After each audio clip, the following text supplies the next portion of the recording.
impressed. I did my hair and makeup just for you. And before you get all, oh, that's not that big a deal. Today is the kind of day in which wearing pants is an accomplishment. For the past 3 days, my furnace has been making this sound.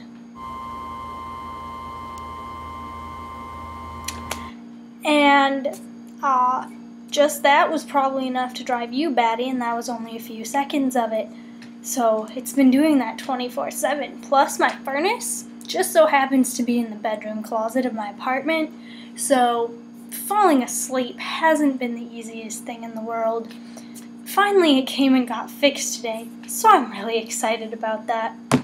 On top of that, it's been midterms week, so I had one midterm a week ago because sister's wedding, couldn't do it anyway.